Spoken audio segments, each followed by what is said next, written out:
Bismillahirrahmanirrahim.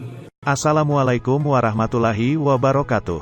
Ummu Sulaim yang bernama lengkap Rumaisa Ummu Sulaim binti Malhan bin Khalid bin Zaid bin Hiram bin Jundab bin Amir bin Ganam bin Adi bin An-Najjar al-Ansariyah al-Hazrajiyah, ialah salah seorang wanita yang masuk Islam dari kalangan Ansar. Dengan penuh keyakinan, Ummu Sulaim tanpa ragu meninggalkan kebiasaan orang jahiliyah dari menyembah berhala, meski suaminya, Malik tidak setuju dengan keislamannya. Dari pernikahannya dengan Malik ibnu Nadar, lahirlah seorang anak bernama Anas. Masuk Islam dan ditentang sang suami. Sejak hari pertama keislamannya, Ummu Sulaim telah memperlihatkan keteguhan pribadi yang mengagumkan dan layak untuk diteladani. Ini menunjukkan barokah dan ketajaman akalnya, di samping iman, keikhlasan dan kebenarannya. Beliau telah memeluk Islam dan ikut berbayat di saat suaminya ketika itu Malik bin An-Nadar, ayah dari Anas bin Malik, berada di luar Madinah. Iman meresap ke dasar hatinya yang kekal tertanam di sana. Beliau mencintai Islam dengan kecintaan yang sangat mendalam, karena itu beliau tetap teguh di hadapan suaminya yang masih musyrik.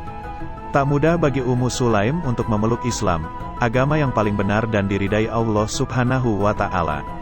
Suaminya adalah orang yang pertama menghadang laju keimanannya. Malik sangat marah begitu istrinya telah masuk Islam. "Apakah engkau telah musyrik?" Ummu Sulaim menjawab dengan penuh keyakinan dan keteguhan, "Aku tidak musyrik tetapi aku telah beriman." Ummu Sulaim membimbing anaknya, Anas, untuk mengucapkan dua kalimat syahadat, "Katakanlah tiada Tuhan selain Allah, dan katakanlah Muhammad utusan Allah." Lalu Anas melakukannya. Melihat keadaan itu, Malik berkata kepada Ummu Sulaim, "Janganlah merusak anakku." Ummu Sulaim berkata, "Sesungguhnya aku tidak merusaknya, akan tetapi aku mengajari dan membimbingnya." Suatu ketika, Malik pergi menuju Syam. Di dalam perjalanannya ia bertemu dengan musuhnya dan mati terbunuh. Mendengar kematian suaminya, Ummu Sulaim berkata, "Aku tidak akan memberi Anas makanan sampai ia meminum air susuku." Ummu Sulaim kemudian berkata lagi, "Aku tidak akan menikah sampai Anas dewasa." Kebaikan Ummu Sulaim diungkapkan Anas bin Malik pada sebuah majelis. "Semoga Allah membalas jasa baik ibuku yang telah berbuat baik padaku dan telah menjagaku dengan baik." Ummu Sulaim menyerahkan si jantung hatinya, Anas, sebagai pelayan di sisi seorang pengajar manusia dengan segala kebaikan, yakni Rasulullah Shallallahu Alaihi Wasallam. Menikah lagi dengan mahar Islam. Kemuliaan dan kebaikan Ummu Sulaim terdengar di telinga Abu Talhah, seorang hartawan di zaman itu. Abu Talhah berusaha untuk meminang Ummu Sulaim. Abu Talhah pun melamar Ummu Sulaim dengan mahar yang mahal sekali. Namun, lamaran itu ditolak Ummu Sulaim. "Tidak sepantasnya aku menikah dengan seorang musyrik. Tidakkah engkau mengetahui, wahai Abu Talhah, bahwa sesembahan kalian itu diukir oleh seorang hamba dari keluarga si Fulan? Sesungguhnya bila kalian menyalakan api padanya, pastilah api itu akan membakarnya." Di kemudian hari Talhah kembali datang dengan mahar yang paling istimewa, dengan harapan Ummu Sulaim bisa luluh dan mau menerimanya. Namun Ummu Sulaim kembali menolaknya. Lalu ia berkata dengan santun, "Tidak pantas orang yang sepertimu akan ditolak, wahai Abu Talhah. Akan tetapi engkau seorang kafir sedang aku seorang muslimah yang tidak pantas bagiku untuk menikah denganmu." Lalu Abu Talhah berkata, "Itu bukan kebiasaanmu." Ummu Sulaim berkata, "Apa kebiasaanku?" Ia berkata, "Emas dan perak." Ummu Sulaim menjawab, "Sesungguhnya aku tidak menginginkan emas dan perak, akan tetapi aku hanya inginkan darimu adalah Islam." Abu Talhah lalu berkata, "Siapakah orang yang akan membimbingku untuk hal itu?" Ummu Sulaim berkata, "Yang akan mengenalkan hal itu adalah Rasulullah Shallallahu Alaihi Wasallam." Pergilah Abu Talhah menemui Rasulullah Shallallahu Alaihi Wasallam. Ketika itu Rasulullah Shallallahu Alaihi Wasallam sedang duduk bersama para sahabatnya. Saat melihat Abu Talhah, Rasulullah Shallallahu Alaihi Wasallam bersabda, "Telah datang kepada kalian Abu Talhah yang nampak dari kedua bola matanya semangat keislaman." Lalu Abu Talhah datang dan mengabarkan apa yang telah dikatakan oleh Ummu Sulaim terhadapnya. Abu Talhah pun akhirnya menikahi Ummu Sulaim dengan mahar yang telah dipersyaratkannya, yakni Islam.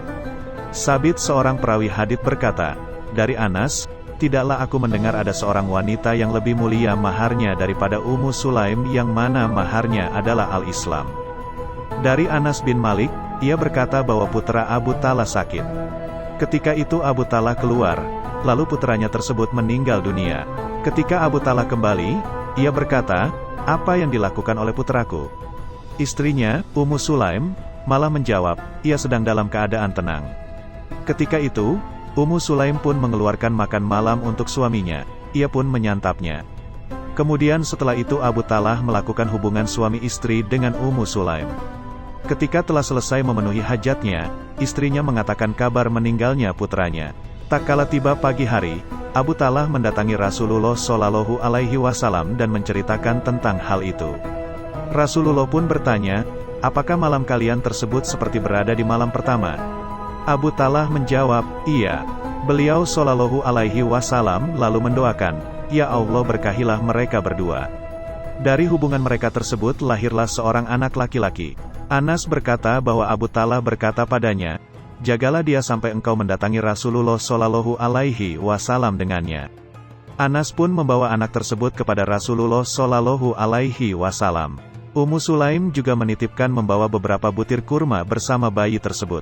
Rasulullah Shallallahu Alaihi Wasallam lalu mengambil anak tersebut lantas berkata, "Apakah ada sesuatu yang dibawa dengan bayi ini?"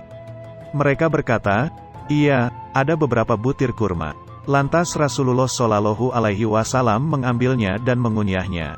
Kemudian beliau ambil hasil kunyahan tersebut dari mulutnya, lalu meletakkannya di mulut bayi tersebut. Beliau melakukan tahnik dengan meletakkan kunyahan itu di langit-langit mulut bayi. Beliau pun menamakan anak tersebut dengan Abdullah. Hadis riwayat Bukhari dan Muslim. Dalam riwayat Muslim disebutkan, dari Anas, ia berkata mengenai putra dari Abu Talha dari istrinya Ummu Sulaim. Ummu Sulaim berkata pada keluarganya, "Jangan beritahu Abu Talha tentang anaknya sampai aku yang memberitahukan padanya." Diceritakan bahwa ketika Abu Talha pulang, istrinya Ummu Sulaim kemudian menawarkan padanya makan malam. Suaminya pun menyantap dan meminumnya. Kemudian Ummu Sulaim berdandan cantik yang belum pernah ia berdandan secantik itu. Suaminya pun melakukan hubungan suami istri dengan Ummu Sulaim. Ketika Ummu Sulaim melihat suaminya telah puas dan telah melakukan hubungan suami istri dengan dirinya, ia pun berkata, "Bagaimana pendapatmu jika ada suatu kaum meminjamkan sesuatu kepada salah satu keluarga, lalu mereka meminta pinjaman mereka lagi, apakah tidak dibolehkan untuk diambil?" Abu Talha menjawab, "Tidak. Ummu Sulaim, bersabarlah dan berusaha raih pahala karena kematian putramu." Abu Talha lalu marah kemudian berkata, "Engkau biarkan aku tidak mengetahui hal itu hingga aku berlumuran janabah, lalu engkau kabari tentang kematian anakku." Abu Talha pun bergegas ke tempat Rasulullah Shallallahu Alaihi Wasallam dan mengabarkan apa yang terjadi pada beliau Shallallahu Alaihi Wasallam. Rasulullah Shallallahu Alaihi Wasallam pun mendoakan, "Semoga Allah memberkahi kalian berdua dalam malam kalian itu." Akhirnya, Ummu Sulaim pun hamil lagi. Hadis riwayat Muslim. Kisah di atas menunjukkan keutamaan sahabat Ummu Sulaim. Dari kisah di atas kita bisa melihat bagaimana kuatnya kesabaran Ummu Sulaim atau Rumaisa. Sungguh ia begitu penyabar. Sampai-sampai ketika putranya meninggal dunia pun, ia bisa bersabar seperti itu. Ketika dapat musibah kala itu, ia tetap melayani suaminya seperti biasa. Bahkan ia pun berdandan begitu istimewa demi memuaskan suaminya di ranjang. Tak kala suaminya puas, baru ia kabarkan tentang kematian putranya. Pentingnya mempertahankan iman, bukan mengejar dunia hingga meninggalkan agama. Milikilah sifat itsar, dahulukan saudara kita dalam urusan dunia, walau sebenarnya kita butuh. Kalau itsar itu dianjurkan, bersedekah dan berderma tentu dianjurkan pula dan kita harus bersabar dalam menghadapi ujian. Wafatnya Ummu Sulaim. Menurut Az-Zahabi, Ummu Sulaim meriwayatkan 14 hadits dari Rasulullah Shallallahu Alaihi Wasallam. Satu di antaranya muttafaq alaih. Satu hadits khusus diriwayatkan oleh Al-Bukhari, dan 2 hadits oleh Muslim. Ummu Sulaim wafat pada masa kekhalifahan Utsman bin Affan. Semoga Allah meridainya dan menempatkannya dalam Firdaus yang tertinggi, beserta para nabi, siddiqin, syuhada, dan syalihin. Terima kasih yang sudah menonton video-video kami, semoga dapat terhibur dan menambah wawasan kalian. Maka dari itu bergabunglah bersama kami, jangan lupa like, komen dan subscribe dan nyalakan lonceng notifikasinya. Assalamualaikum warahmatullahi wabarakatuh.